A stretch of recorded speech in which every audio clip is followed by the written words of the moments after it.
In this unique series of videos, we are going to take you right back through to the beginning of our story and look through the history and heritage of some of our incredible race cars. Okay, so there's no better place to start in this whole journey than at the very beginning of the McLaren story.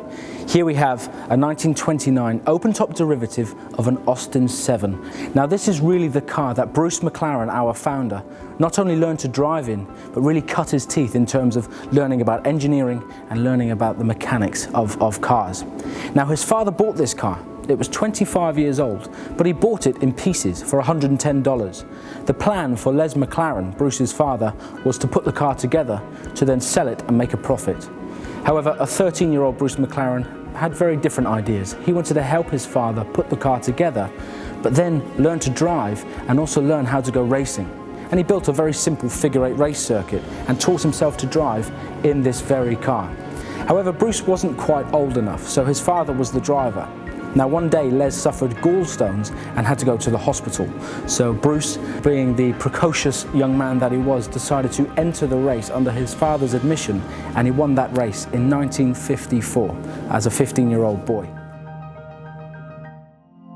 A modern Formula One car has about 120 sensors on it. This has one. That's just telling us exactly the heat of the engine and the heat coming through the radiator. There are two temperatures on this. Now we're not talking 15, 20, 30 degrees centigrade. We're talking cool and normal. Those are the two temperatures he had to work with. This was a 3-speed gearbox, particularly difficult to manage the gear changes and to manage the clutch. So on the speedometer, Bruce has established his optimum gear change points and just hand painted them on the speedometer with 2 red lines. So he knows exactly when to change into second gear and exactly when to change into third gear.